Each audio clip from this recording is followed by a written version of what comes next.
Good morning. Good morning to getting teams back on track. In fact, it might be afternoon or evening to you. Very warm welcome. We've got about 6-7 minutes to go, so make yourself comfy. What we'd love to hear from you, if we can, as and when you join. We always ask you to interact with us just to keep us entertained for these 5-6 minutes. Tell us your top strengths. Nothing too exhausting today.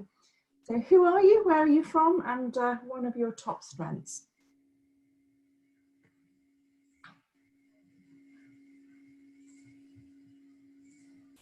What's something you're using a lot of at the moment, Lauren? I'd say at the moment, quite a lot of incubator and listener. I'm using quite a bit at the moment, and I'm really enjoying it. Listener in my coaching capacity, but also I'm loving a good audiobook. Oh. So yeah, it's really I love it. And I guess they go both together, don't they? In terms of the audiobook, you've got my experience with those, you have to think a lot harder because the words aren't written down. Yeah, so you have to really imagine and immerse yourself in the story. It's great. How about yourself? I'm just going to introduce Bronwyn. Good evening, or early evening for Bronwyn, who's in Australia. Thank you for joining us here today. She's got writer. Fabulous strength to have on the communicating side. One we don't always see that often, do we, Lauren? So, no, it's great. So as you're joining, do share with us a top strength. Don't leave Bronwyn there on her own on chat. She's all alone with her writer. I think she needs some more strengths to join her. We've got about 5 minutes, so as you're joining, getting that kettle on. Or if you're in Australia, you might be cracking open a bottle of wine by now. That's just where my head goes anyway. And what's your top strength at the moment, Trudy, do you think?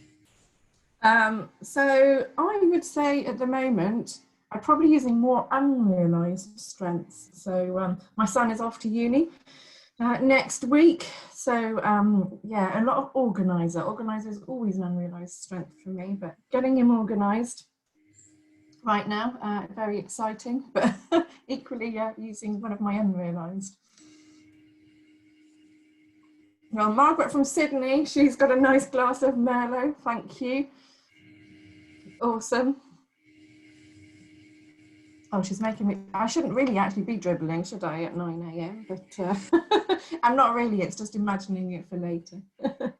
So Lizzie's on support today, and she's in Warwickshire, so she's with me in Warwickshire. In fact, let's put where we're from now and just to encourage our attendees.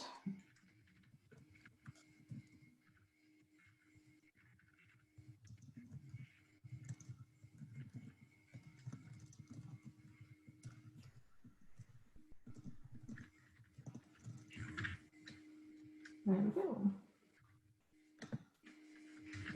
Sorry, I clearly can't multitask there. So, good morning, Michael. I hope you're very well from 1080 in Wilton-on-Thames. It's been a while since we spoke. Seen quite a few of your LinkedIn videos, which is great. Robin from Perth. Oh, another top realised strength of writer. Yeah, unrealised of humour is definitely something that's got me through lockdown. Yeah, Catherine has bounced back as a strength, which is very useful right in times for now. Welcome, Parkson, a familiar webinar name.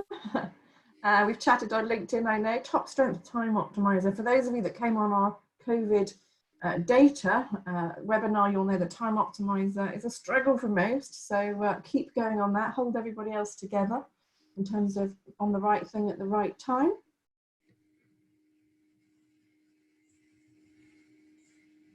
It's sunny in Wales. Whoa, there's a change.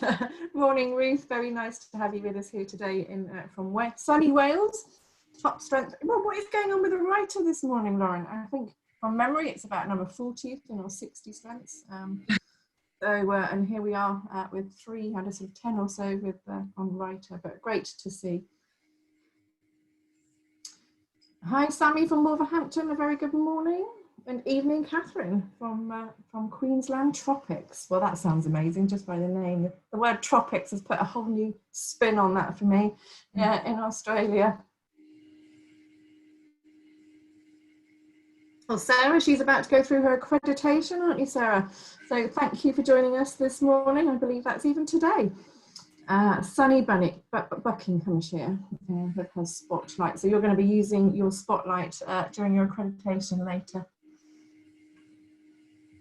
Do you know what? It's not sunny in Warwickshire because my heating has suddenly come on this morning. It's obviously dropped to a point where, wow, what's that going on? Why am I hot today?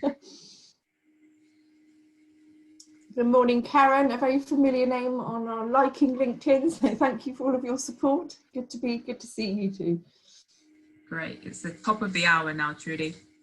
Okay, I got told off now. Did you hear that? Come on, welcoming everybody. Just a couple more. So Lynn from Rickmansworth. I had a friend that lived there. Amazing place. Top strength of feedback. And very sunny in Folkestone. So Joe, tell us your top strength when you can. Great. So I've been told it's on the hour. So we're about to kick off then with our getting teams back on track.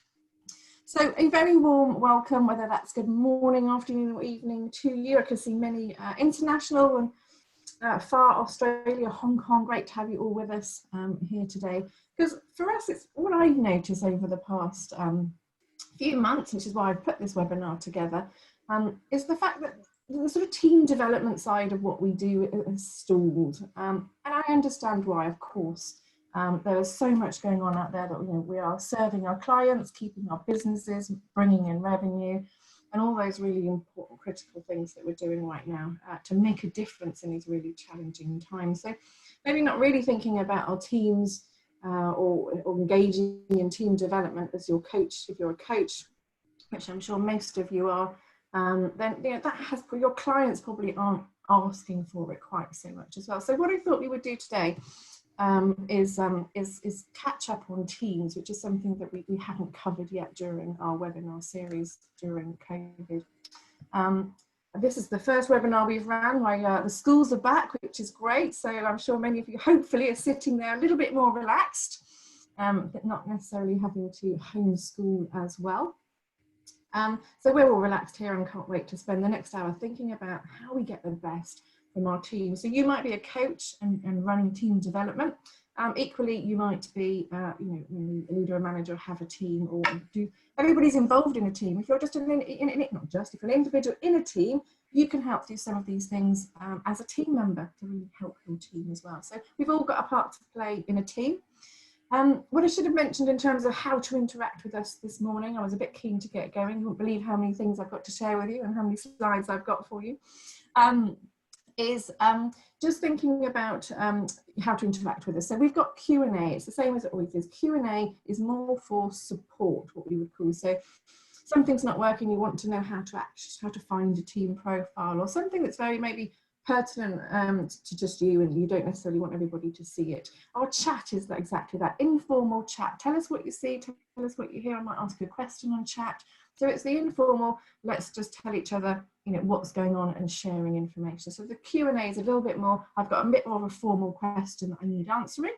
We've got myself, Lauren and Lizzie all on the call to do that for you, and also potentially something a little bit more logistic, but to Q&A as well. And what we'll do is we'll leave some questions to answer live at the end as well. And we'll be answering those going forward. So do leap in with your questions as you go. We usually get through most of them. So do go ahead with those, please. So we're going to very briefly touch, just a recap on the strengths approach. We do it every time, just in case we've got some newcomers. And then we're going to be thinking about what does building a strengths approach, what are some top tips around thinking, why would you build a strengths-based approach? What are the benefits around that? Then getting to grips with kind of those principles. Now, I know we've all been virtual working now for many months, and we've probably grappled with most of them by now, but it's good to touch base on just a few best practices around virtual team building. We'll have a quick look at the team profile and some tips around navigating your way around that, particularly again if you're new to it. And also then we're going to end in, I guess, the main piece, which is like, how do we put some team exercises together virtually that are going to increase engagement? So that's what we're going to cover here today. I hope you're as excited by that as we have been putting it together. So I just want to get a sense from you, if I may, and have a little poll. that what your experience is of using strengths, just so I know sort of how I'm pitching today for you. So just again, just really sort of light-hearted, where's your sort of appetite, where's your experience of delivering teams?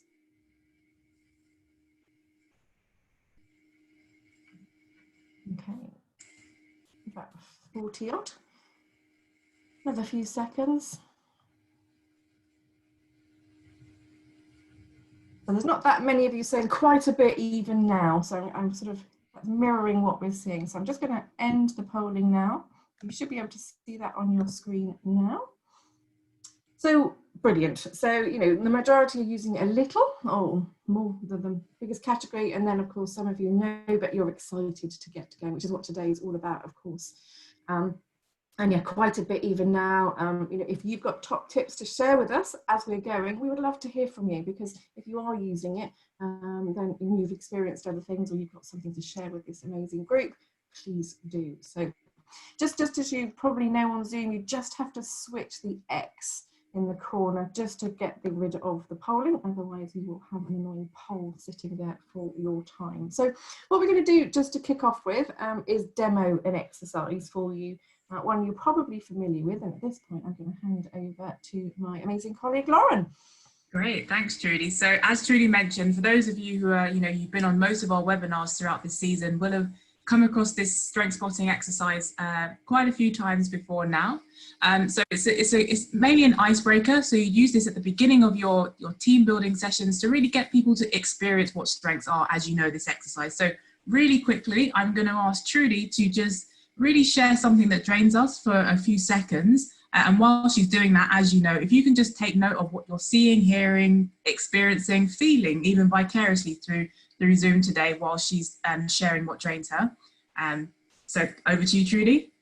Thank you. It's got to be my expenses. Even this morning, I've got something. So we use Expensify. It's just, everything about it is really annoying, whether I've got to put in VAT categories, subcategories, take photographs. One this morning, I've got a picture on my laptop and it won't take it, and it doesn't fit on Expensify, and you can't see, oh, and then you get told off by accounts, and it's just like, I've got other things to do rather than expenses. Oh, expensive. Wow. No, they're due next week. That's the stress. They are due next week. We said drain you, but I think that's more the bane of your life. So how about now, if we can flip, hopefully you managed to see within that example of Trudy sharing what drains her. Now Trudy's going to also share something that she loves doing, and then we're going to come together and get your feedback. But I'm going to show you a way that you can interact with your teams if you are running this workshop virtually. So over to you, Trudy, and something you love to do. I love making memories. I get really bored with anything that doesn't involve making a memory. So my top strength is legacy.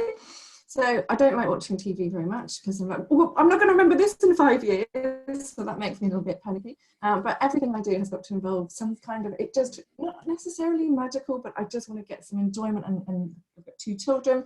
So it's like a bit of ice skating. If it's a film, it's got to be something that's called a cinema, where it's got to be, you know, something's brought to life and you'll remember going. So I just love making memories with kids and families and people, friends.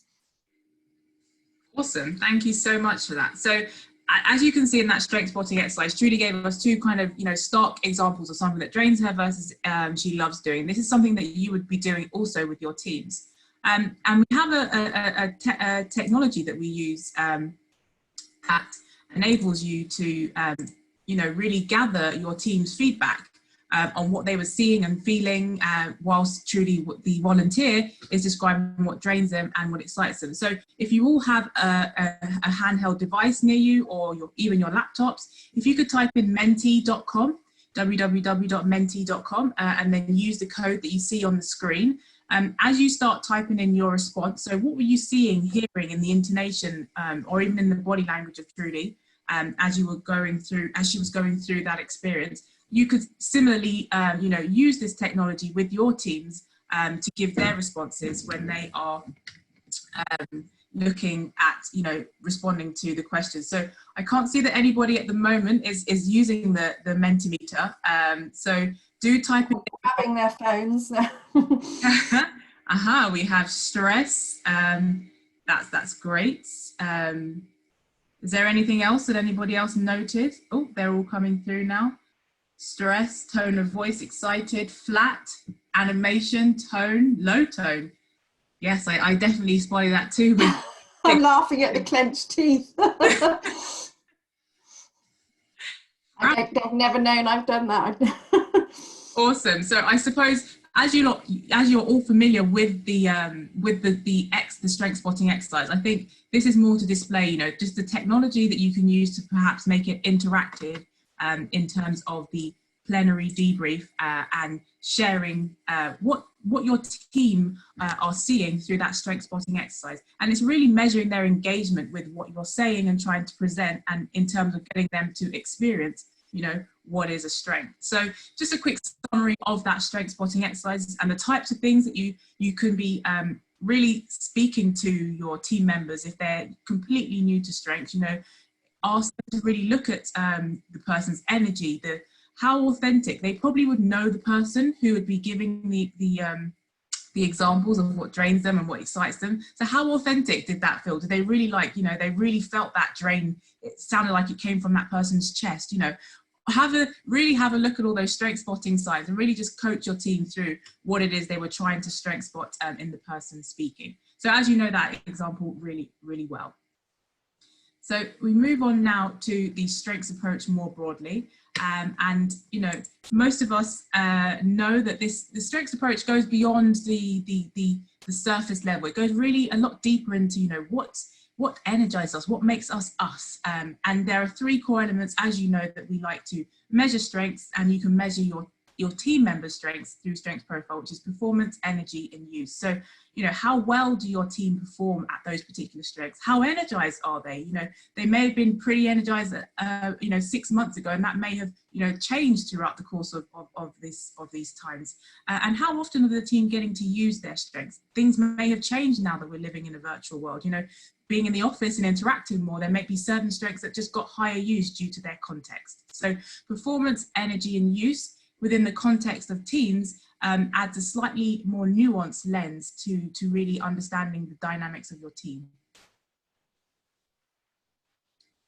And then we have the model, which many of you are familiar with, so I won't go into too much detail in terms of this. But we always, you know, when you are coaching your teams through the model and when you have the team profile, we always go through it anti-clockwise. And the reason for that is you want to start your team session on high energy and you want to end it on high energy.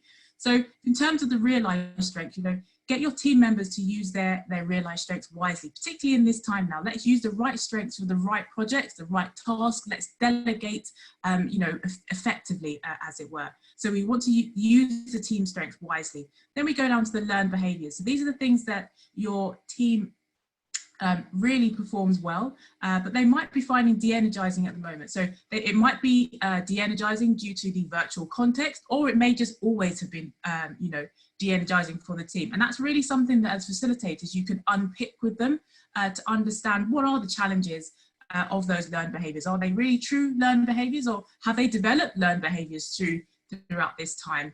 And then we go on to the weaknesses. So these are the things that you want to look at in terms of the team's performance that they're not performing very well in, and they're finding de-energizing.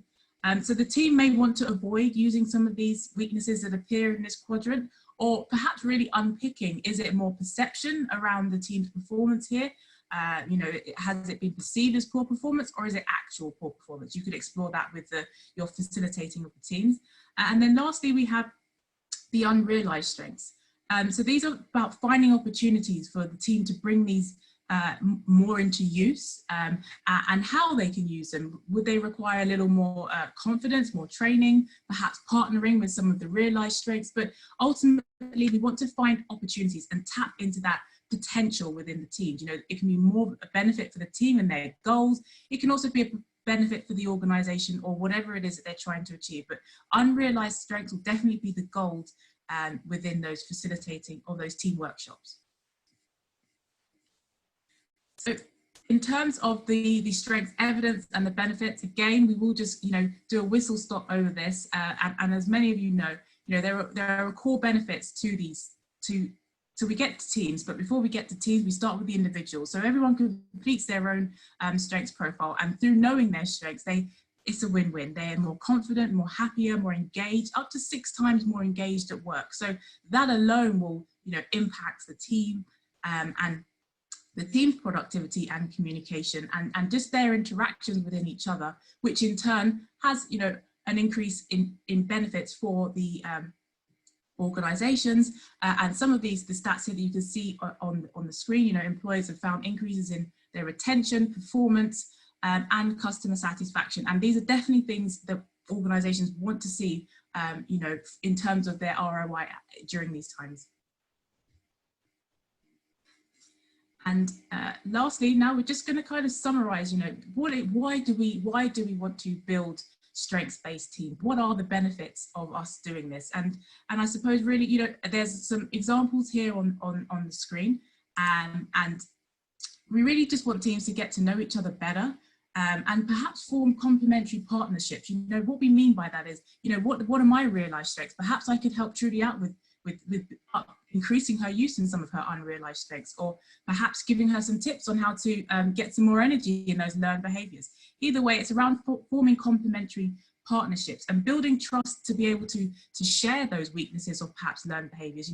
That slight element of vulnerability is a great way to build trust and help working towards a common goal, and perhaps resolve any challenges that may be happening on the team, and appreciating the diversity of the strengths, and really motivate the team, particularly if you think about maybe the communication quadrant. With virtual everything at the moment, how are people really relationship deepening and rapport building, connecting? Some people may flourish at that and others may struggle. So really appreciating the diversity that teams show up with in their profile, and what you have in terms of the team makeup.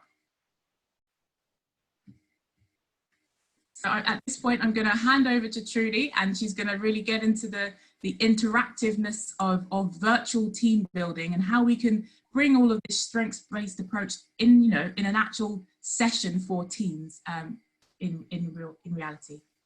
Brilliant, thank you, Lauren. And just on the complementary partner, Lauren and I work very closely together, and she has planner and prevention, and they work so well with my legacy and mission.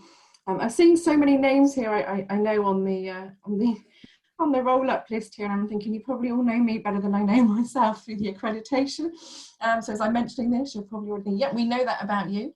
So I have high legacy and mission, so I'm full of ideas and passion and excitement, and we could do this, and I think we should be doing this. And I was like, how will this work? What will you do? Oh, I haven't thought that through yet. But so we work really well together in that space. Occasionally we might even frustrate each other. I guess that's a bit of that complementary partnership, because Lauren's like, slow down, how are we going to do this? And I'm like, don't put barriers in my way. So I'm a bit of a handbrake. Yeah, complementary partnership is all about sort of obviously working together, but also that's the appreciation then coming to life of diversity, that actually whilst it might sound, whether it's too high flying for me or too negative occasionally, or putting barriers on for Lauren, it's that appreciation. Actually, those strengths are critical for us in the team going forward. So thank you, Lauren. We will hear from you shortly. So virtual team building, and again, many of you I know we are have been on Zoom for such a while now, for such a long time now, that we've probably mastered many techniques, which is great. So, I think I've got something on the end here that says, please tell me. We're already starting to engage on chat with us, which is great. Lauren's going to take over the chat window now. But if you've got something that's worked really well as well, please do feel free to start chatting, or some insights or some stories that you want to share about virtual team building. So, certainly we do an awful lot of team building, and probably quite a big events as well we've started to do. So we've our talent solutions team have recently put sort of a whole week of continuous virtual programs together. So this would have been maybe a week in a hotel as a development program, and now the whole thing went online. I don't know if anybody saw or is a fan of Tony Robbins, but I saw a video on YouTube yesterday of him doing his power program, and he had 26,000 screens looking at him. It was a phenomenal virtual kind of principles coming to life. But not being Tony Robbins, but you know, there were some great things that he shared in that. But the most important piece is having that level playing field. So making sure that everybody in the team is you're including a conscious environment where everybody can contribute. So and that's got to be something that, you know, certainly from my experience, that I have to consciously do. It doesn't just happen.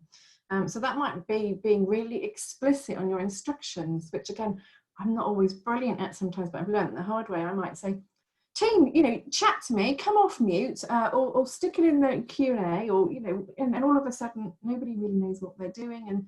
And some people, you know, then were sort of potentially coming off mute, and others, I was just really explicit instructions are really helpful. So for this question, we're going to be using chat. For this question, I'd love to be using a poll. For this question, or this conversation, let's be doing this. So being really explicit, but using a range as well. So making sure that I think, you know, you're really consciously thinking about who you've got on your call and making sure everyone can contribute. So clearly a call like this, it's a webinar, we've muted you all, we haven't encouraged a level playing field here, but it's a different type of environment obviously here. And in terms of strengths use then, okay, it's so important, because of course whether you've got your spotlight or your incubator, they would appear very differently in these team calls. I guess team building, you know, from my experience, you might have, you know, 10 people on the call, 15 people, 6 people, you know, it's that kind of number. So you want to hear from everybody. So really paying attention to the sorts of strengths that you've got in the team as well. So I've got 2 counterpoints in my team, and I do have to be really conscious of, you know, potentially what that looks like in a team environment, and making sure that comes across in a positive way, and using, you know, making sure that other people's contributions are recognised as well. So we're going to share with you a little bit more when we go through the team exercises, kind of some suggestions on different dialogue options. But really important that, again, because some people might not necessarily want to come off mute and start talking straight away, that you've got different options. Whiteboards are great as well to be able to sort of share. What's great about the Mentimeter is it's confidential or anonymous. So you can imagine if you're starting to ask questions there that people might not necessarily want to put their name to, you can create a sense of feedback from the team without necessarily putting people's names to it as well. So whole range of tools out there. Some we'll mention as we go through the program a bit more. And I mean, in terms of preferences, so that sort of, you know, I guess really I'm thinking the extrovert versus the introvert potentially here, but also preferences in terms of timings and style, visual, not visual. So it's, you know, going beyond strengths here. You know, a lot of people can be quite reflective, some more action. What does that look like, you know, on a call when you've got teams? So, and I guess as a coach, you might be hired to run a team development program and not know some of this. So I think having the best way around all of this is to make sure that you're aware that this is going to happen potentially, that you might get 1 or 2 people that will keep coming up and talking, and some that are more quiet. Often a way that I can do that, I might sort of, if I notice someone is particularly quiet or not engaged, it can be quite a nice thing to sort of call their names in this environment. I might say, oh, Lauren, be good to hear from you, you know, tell me about a time that you've done that.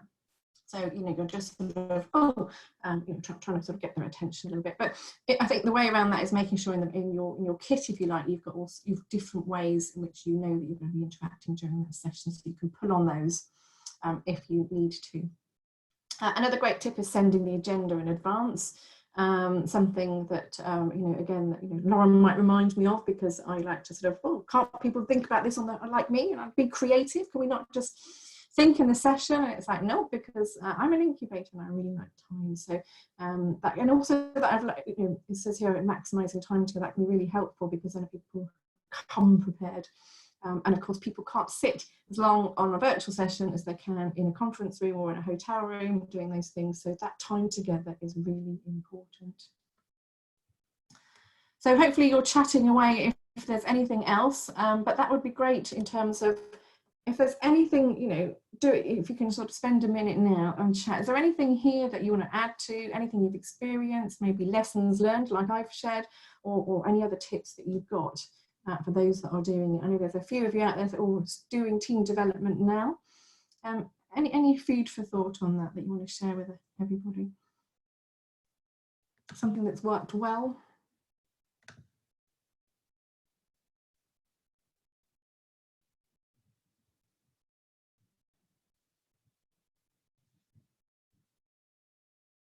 Thank you, Donna. That's great. A behavioural charter, yeah. So the rules of the game is a really great one. Yes.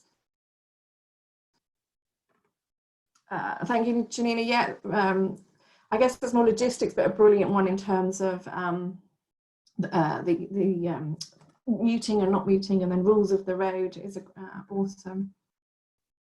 So encourage cameras on and accept that. Yeah, I love that one. Encourage cameras on. We've got a gentleman in our team has got very young children. They all know us now. Hello, Lily. Hello.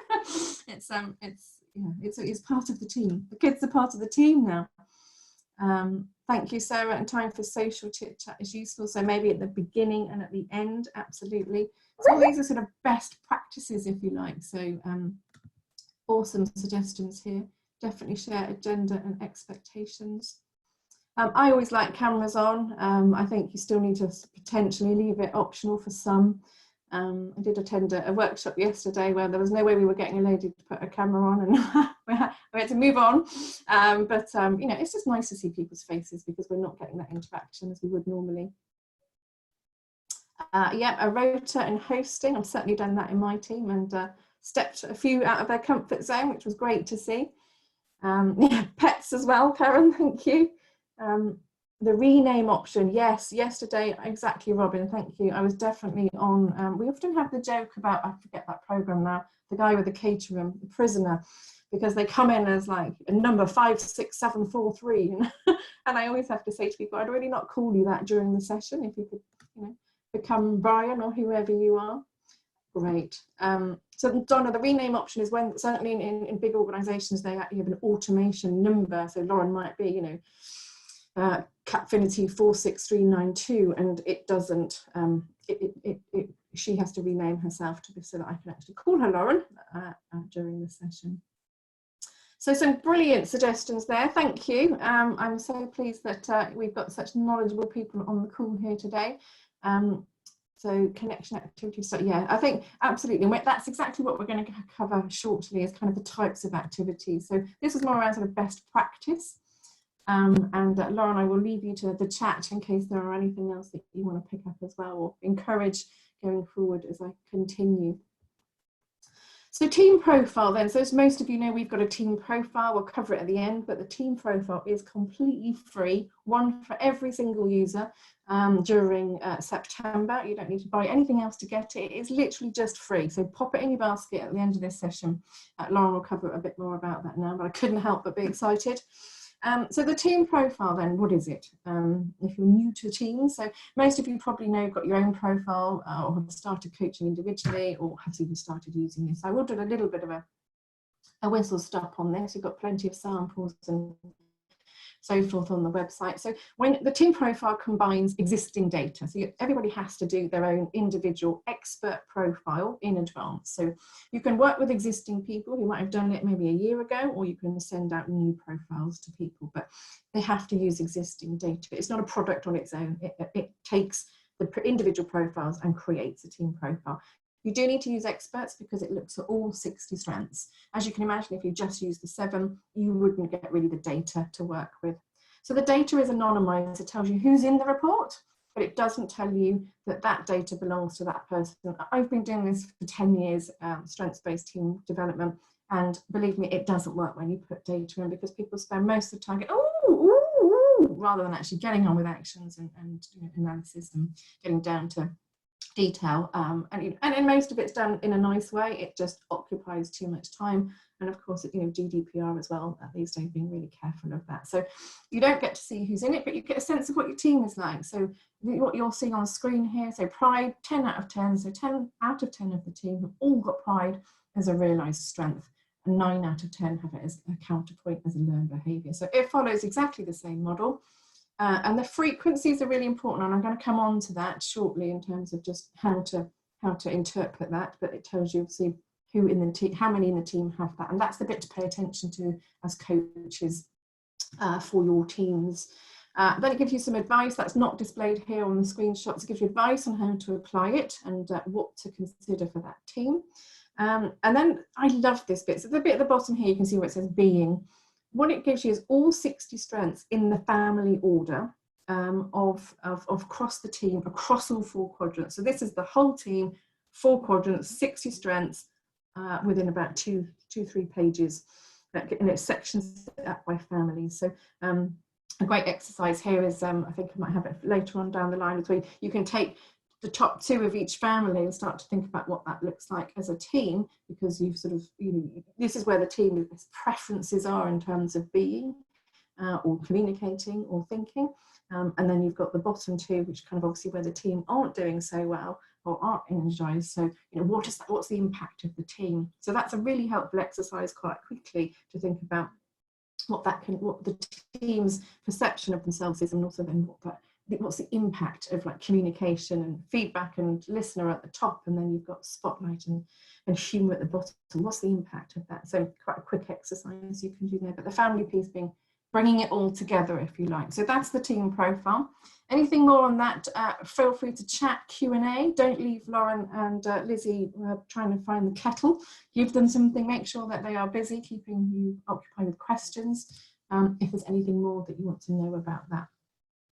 So before we come on to the even more practical side, applying the team profile then. So this isn't necessarily, but in the virtual world, this is just generally applying it in a face-to-face or interpreting the results, if you like. So paying attention to the frequencies is really important. So the realised strengths and learned behaviours, as a rule of thumb, okay, nothing sort of too data, but as a rule of thumb, in my experience, again, I've been doing this for 10 years and have coached thousands of teams, it's around 70% is typical that they might share in the realised strengths or learned behaviours. So that 10 out of 10 for pride, if I had that as a team, I'd be like, okay, wow, what does that look like if the whole team have pride as a realised strength?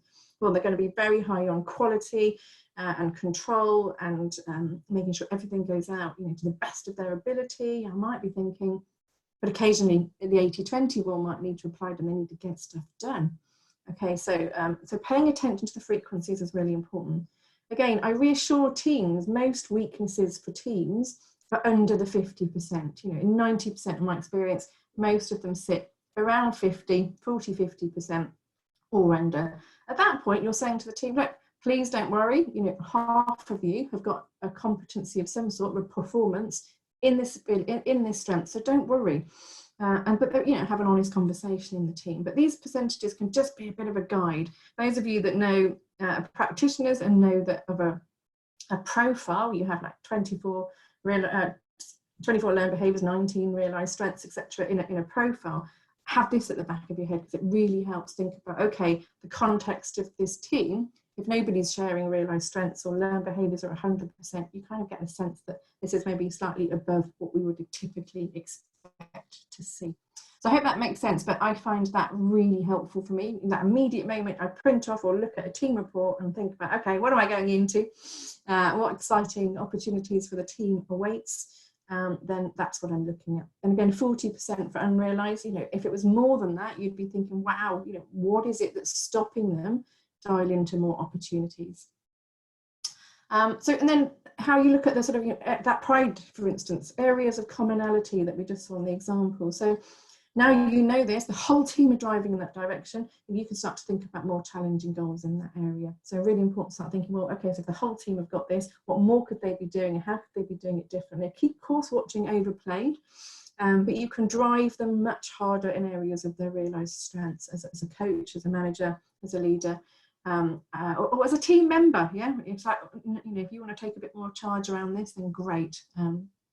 But equally, with the learned behaviours, then what's really common is culture can dictate those learned behaviours. So on its own, adherence is a learned behaviour. If the whole team have got it, it might be that there are things that aren't going quite so well in the team in terms of how those processes are put in place. Are burning all of the team out, and that's something to watch. What is it about detail that's causing the whole team to get drained by it? The way that you're doing it is often then your job as the coach to think about, what do we need to address here?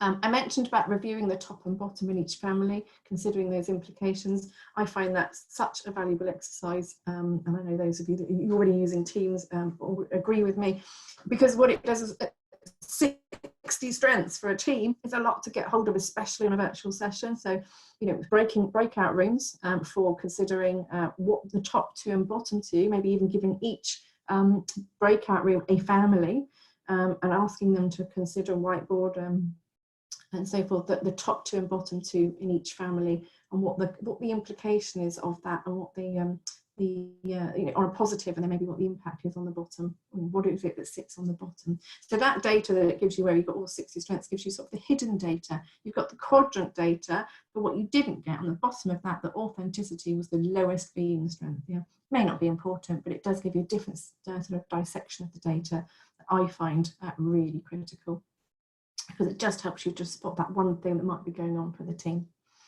As a team, I do find as a team coach, I have to be really, my top strengths I would need to be using is that sort of adaptable strength, because you never know what's going to happen in the room, even virtually. So it's sort of in terms of the data or people's reactions to data, and then, you know, going, oh, well, you know, 60 strengths and you've got a team. So I do find it quite a busy session. Maybe just something to bear in mind more, so obviously, than the one-to-ones. So think about your own strengths that you're bringing into that as well. That 60 cents as well can also help you really identify the gaps. So I always remember delivering a session in Scotland where it was quite a large team, 20, and it was 19 out of 20 people had adherence as a weakness in that team. You know, that's a big gap. So that was a big kind of revelation, and they kind of knew it, or things weren't going according to plan. So we were starting to think about their strengths to compensate, of course, but actually that was a big gap. And of course, you know, the excitement part of all of whether it's individuals or teams is the unrealized strengths. So developing their potential, thinking about what's stopping them in that unrealized strengths section. And in my experience, it's mostly vision and lack of clarity in goals. So that kind of can spark a real pattern of heavy unrealized strengths. People don't know what they're doing, and particularly more so now, as we're not so focused on strategy, more about doing. Then again, that might be coming up for your team. So really thinking about the opportunities, and it might be that the opportunities today are, you know, in 3 months, in 2 months, in 1 month, rather than what you've been used to be working when we're team coaching. We might say, you know, 6 to 12 months, because we don't really have as much of an idea as what that could look like as perhaps we have done in previous years. So, but really getting them excited then, maybe in the shorter term versus longer term. So just, you know, again, just to give me a pause and just to kind of reach out to you guys, make it a bit more interactive. What sort of challenges are you finding in your own teams, if you're a team member or teams that you are coaching? What sorts of things are going on for them? I know certainly in the Capfinity world, it would definitely be that balance between strategy and doing, and making sure everybody's got sort of the future as much as we can laid out for them. But equally, you know, we're still pivoting, we are still working differently to different client demands. So I just want to pause for a moment and just see, are there any kind of challenges that you're seeing out there in teams right now? And then following this, we're going to sort of get to the final piece is the actual session itself, and share some ideas around that. So about 20 minutes or so to go. We've still got plenty to cover. Most of you know I could probably talk most of the day on strengths.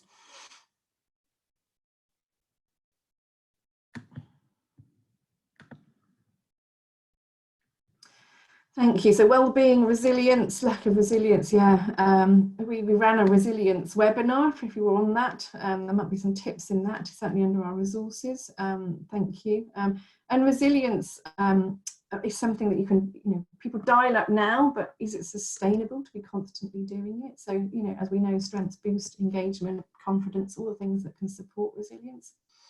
Yeah, anxiety, so focusing on the here and now with strengths and what we can get done, supporting each other, celebrating each other, being grateful for each other, disconnection. So yeah, strengths hopefully helping bring that together, starting to find commonality. I think with all strength sessions, they do need a focus.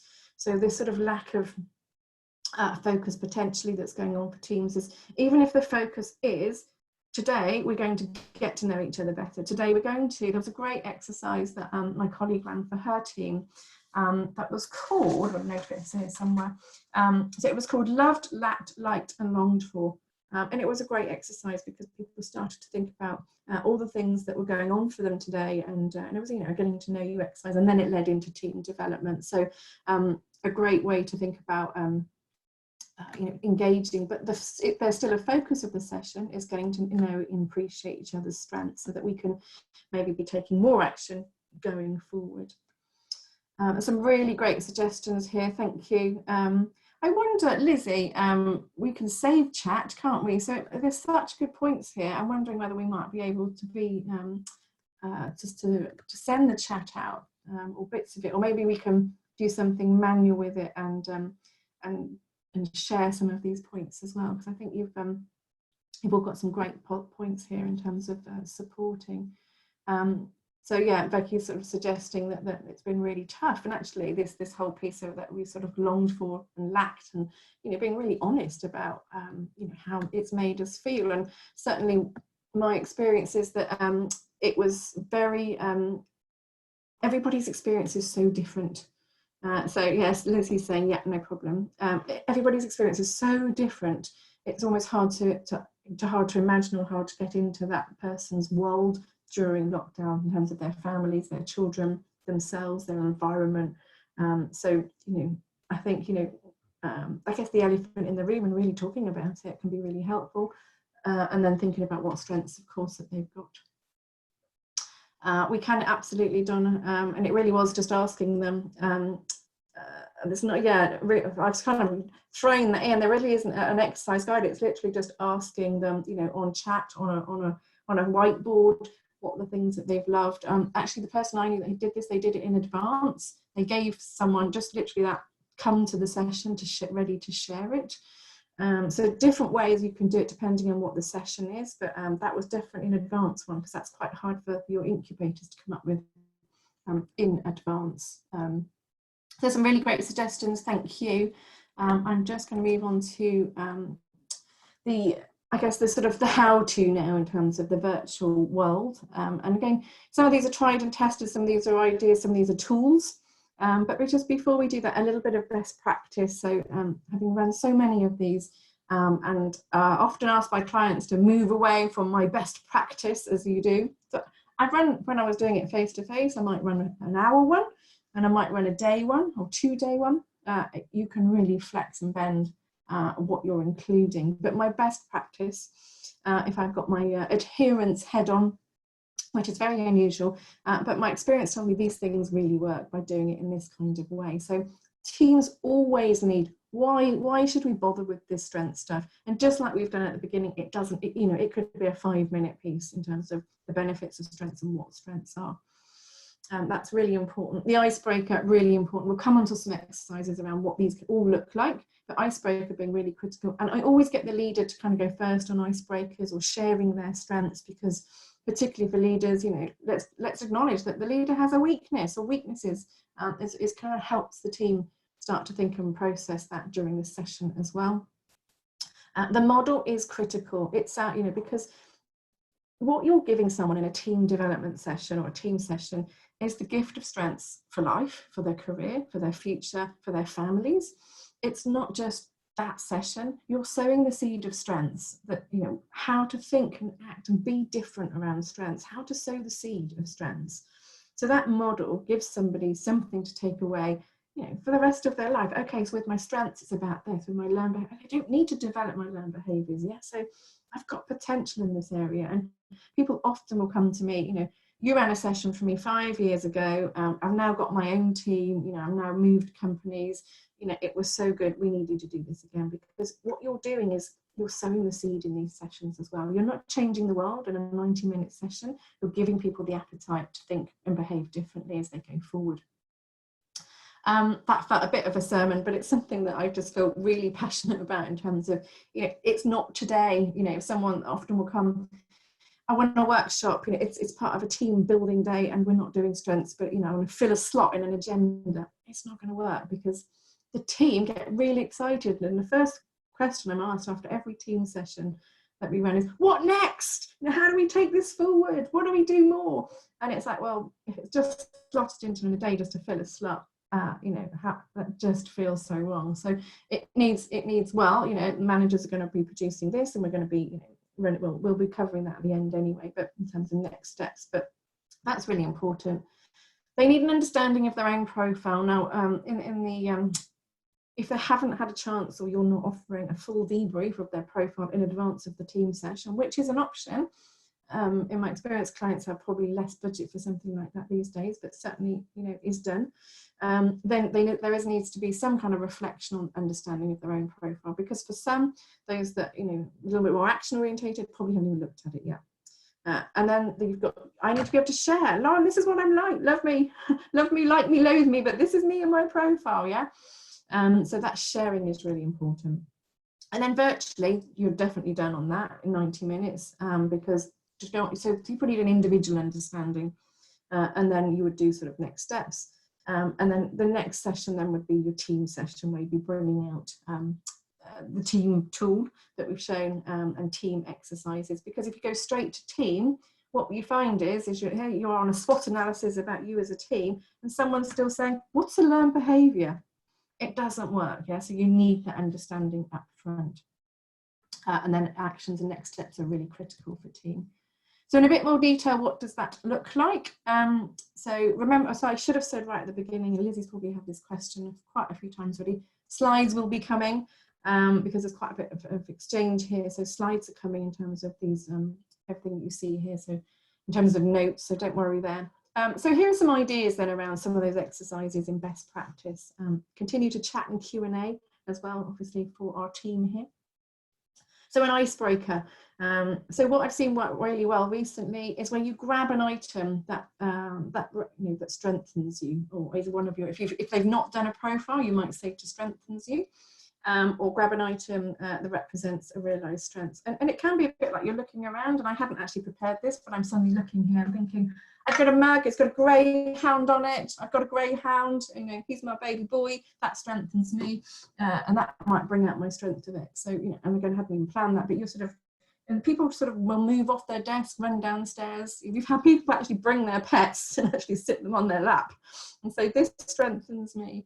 But again, it's an icebreaker. So, or you might give them advance warning, so, or they might even do it in the session, drawing a picture that represents you at your best. You might, gain 1 or 2 minutes. But you just want something that's just kind of get them to share a story around a strength as well. Share a story around your top strength. So keeping it strengths-based. That in the virtual world, of course, people do tend to sort of gravitate, as those of you with experience know, towards that bottom half, but make sure in the icebreakers, Lauren and I have got so much experience with this, tell me a strength story, or my weakness of detail, and we have to intervene quite quick. No, it's a strength story, so do watch that as well. So for the individual piece, this is like me, if I haven't had a debrief, leaping on this virtual call, what could that look like? So you really want to explore their reactions and sort of current impact that their profile is having with them. Something that Lauren and I have done quite successfully is we share a quadrant, so that your strengths profile quadrant that's on page 2. We've cut and pasted that, we've shared it on PowerPoint for all team members. And we will go through it in a random order and just get someone to do something for 30 seconds, maybe a minute, depending on time, on their profile. That can be an icebreaker if you're doing it for shorter, or you might do something that's maybe a 3 or 4 or 5 minute intro on their quadrant as well. So where you're asking people to sort of share stories or requests. So request might be something about, I want to be using these unrealised strengths more. So you would give them focused questions. And we've got a few slides to demo some of these afterwards as well. But it's very specific around bringing that quadrant to life for individuals, so that and then asking questions. So they're talking about them. Even yesterday I was on a call with a practitioner, and just by us chatting about their strength of innovation, they were like, oh yeah, it's just, just talking about it really brings it to life and makes you think about how to use it.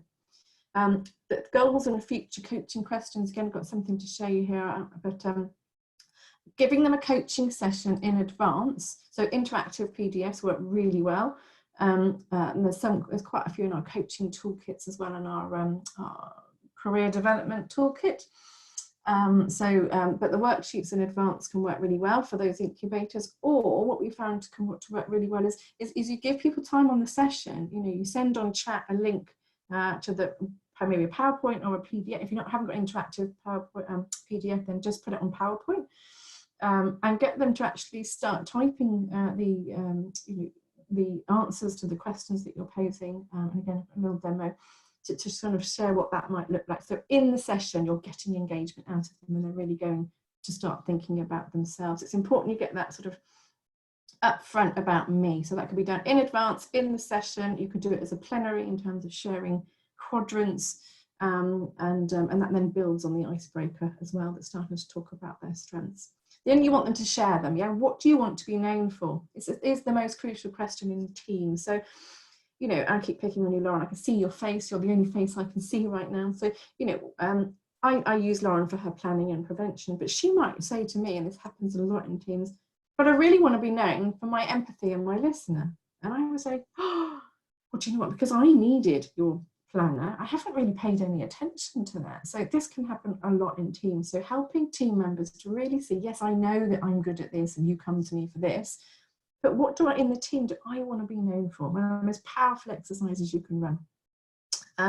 By all means, if you want to be sharing experiences in chat, please do as you go. I won't be just commenting on it now, just because I always want to cover this slide with time to go. And then, so with that, you could be using breakout rooms, maybe in 2s, 3s, 4s, where you're really sharing maybe your core teams around what that might look like. You could even be using chat. Whiteboards works really well for this as well. So you might have each person's name put there, and you can start to type in what do you want to be known for. So if it's a smaller team, you can have people's names slotted, and people can be popping what you want to be known for. And again, it can be a real surprise for people. We used to face to face, we'd pop stickers on somebody and say, this is what we think you're good, you're known for, and they would say, oh, I don't, not that. So it's that reaction that you want. So also with many, again, not just Zoom, but whatever platform you're using, the reactions are really good. So you might put some strengths on the board and then say, what do you want to be known for? Someone's quadrant. If I had someone's quadrant on the sheet, on the PowerPoint, and then you're all saying, what do you appreciate about Lauren in the team? And then they're all sticking hearts on the empathy, and then they're sort of, so you're really getting that affirmation as well with each other and sharing strength. So use the annotations. We can use whiteboards and chat and breakouts. Again, small groups, large groups, that needs to depend on the type of team that you've got and how many members as well. Sticky notes as well, if you're using something that's got sticky notes. So what do you want to be known for if you've got quadrants up on the screen? Sometimes, when you're getting that person to present back maybe what they want to be known for, if it's a small team, they could just do it in the session. You could be having their quadrant up and they could be putting sticky notes on their quadrant about what they appreciate about them. So many exercises, but it needs to come to life virtually, as you'll be aware. In terms of the team strengths, though, often I found it useful in the face-to-face world of trying to understand before you get to the team's data is what the challenges are of the team and what the team do really well. Literally just that question you're asking them. And I think Mentimeter is a great way to do that, because you can start to keep your things anonymous. So lack of planning, lack of strategy, whatever it is that can feel that you don't want to tell the leader or manager around that can be done on Mentimeter anonymously. And then you've got a real picture of the great things about the team and then the challenges of the team as well. And then the strengths quadrant, so it's your job then to present that quadrant because you've got the data, so the quadrant of the team. And what you want to be able to do is explore reactions initially. So again, you could use Mentimeter, because what you want to literally just put up there is kind of and what are the reactions of the team after you've given a little bit of a debrief on it, just what to pay attention to. Or breakouts I found really useful. So just for a couple of minutes, you don't want anything long here, you just want an initial reaction on this, or chat can work really well.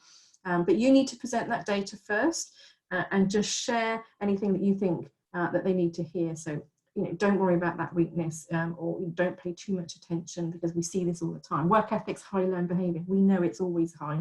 Don't worry about that. Great to see this counterpoint. Really looking forward to seeing how you guys are going to be taking that to action later on. So that's the quadrant.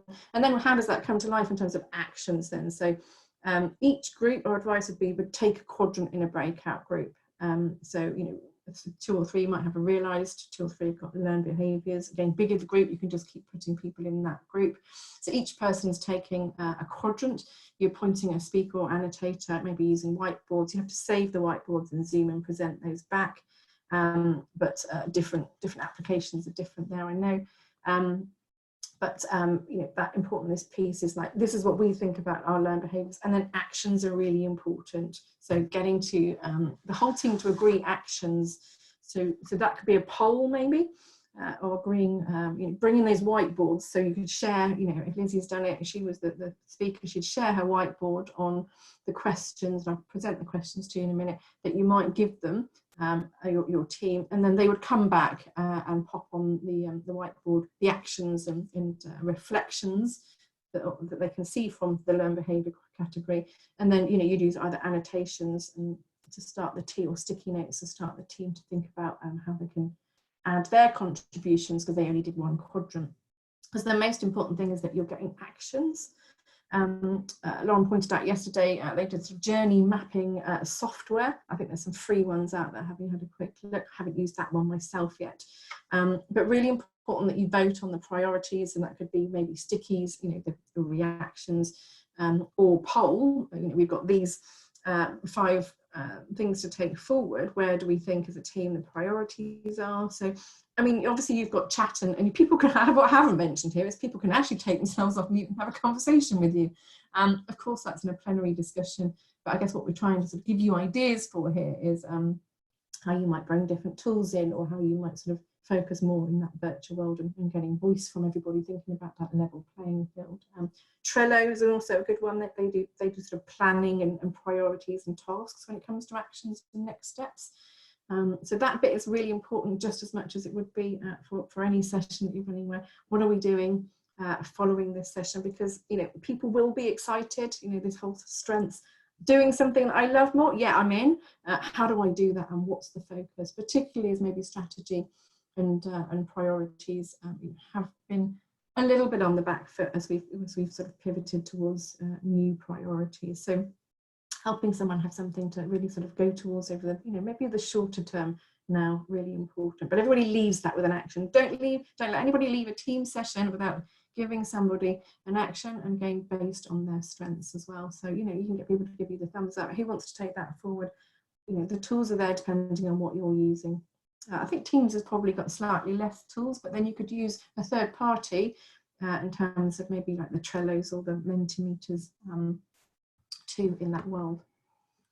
So that was quite at pace, but there's just a couple of slides here just to show you again, the slides are coming. So this might be something that you complete live and give them in terms of the questions that you might ask, or maybe even you know, popping on into breakouts for these. So oh, that's been animated rather strangely. Apologies for that. And then this might be a worksheet that you give them in advance, or give them in the day on the session as well. But these are some great questions in terms of maybe sort of future, and starting to think about your how to take this forward in terms of goals that you could give to people. This is this kind of sharing of strengths, that this is the sort of what we'd want to be able to give people. Maybe again, they could do it in advance, you could do it on the day, give everybody a copy of the PowerPoint on chat. And then, you know, for small teams, they could just present it. They could be literally doing that and saying to you, right, you know, this is me, who I am in a session like this. The sharing of strengths in this space, this is one of my favourite face-to-face exercises. So we're bringing that much more into virtual, because this is me at my best. This is me, you know, telling you how I need support, what I want to do less of, and what I want to do more of. So something like this. This one's in our team toolkit, as most are. And then a team swap. This is where you might give somebody a quadrant per breakout and ask them to kind of think about the risks or the challenges of the team. And then each team would come back and present through whiteboard or discussion or chat, or their actions and points for the rest of the team just on that one quadrant. So on this point, you get a slight break from me. I know there's only like 2 minutes left or so for Lauren to wrap up. So sorry, I've nicked most of your time there, Lauren, but I'm sure you'll give it your best. Thank you. That's okay, but so I really enjoyed that, and really immersing my mind into team profile. So, you know, how can we apply all of that? And I think it's back to similar to the benefits of strength. We always start with ourselves, so everybody complete a profile, share the profile, and start to use the language. You know, what does that prevention planner truly knows all too well what it means for me, but we're using the language every day, so now it just becomes a part of our working reality. Look at the tips in the profile, because that really will speak to you, and you know what it really just sounds like you, and will help you to articulate what the strengths mean for you and the story. And also just set energizing goals. Goals is usually sounds really big, but it could just be day-to-day things like, this is what I'm going to do today, and this is the energy I have today and the strengths I want to use today. So maybe, you know, start at that granular level. Then for your team, you know, do the strength spotting. Notice their energy. You know, you can, if the camera's not on, you know, listen to their tone of voice, or, you know, are their emails short and sharp? You know, think about just noticing your team members' strengths as a, yeah, you know, just as a friend, and perhaps complementary partnering on some tasks where you can. And if people are slightly quieter or slightly more animated and in the spotlight, you know, appreciate their diversity and the difference they bring through their strengths. And if you are a manager of a team, you know, understand the collective team strengths through team profiles. You know, set goals that the team will be energized to achieve and accomplish, and delegate tasks that match people's energies and strengths. And you know, and if you are having any kind of conversations with your team members as a manager, you know, bring in their strengths language to make them feel at ease and comfortable as well. So in terms of next steps, you know, really keep strengthening.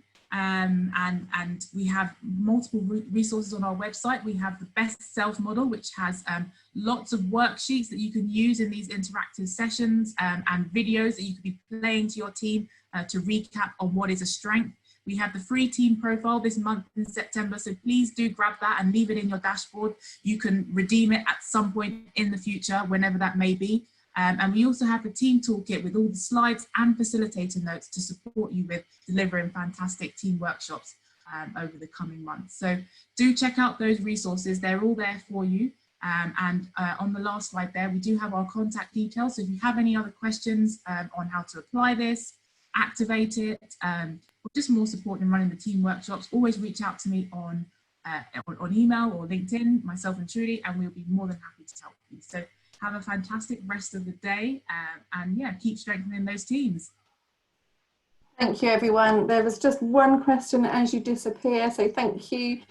Some great feedback coming through. So slides coming your way, recording coming your way. It looks like all the Q&A was amazingly responded to. Thank you through Lauren and Lizzie during the session. So there was no outstanding anyway. There was just one around can you use the individual profiles, not the team profile for the SWOT? Absolutely, but you'll be looking at. It wouldn't be as you know, as impactful, because you obviously don't have the full team data. You'll be saying, well, what does this look like for the team? And Lauren will be saying, well, I've got prevention. I'll say, but I've got legacy. But you won't know what collectively. But you can absolutely run a very similar session. Karen is saying Aviva is where I first learned about strengths. Thank you, Karen. I put an Aviva quote right up there at the front, if you noticed that. Yes, tidy room, background, etc. I love that one. There's some great tips here that we can be learning from as well. A heads up about cameras when you've suddenly got pictures on the wall that you don't want people to see, or the lighting's not right. Take care, everybody. It's been brilliant.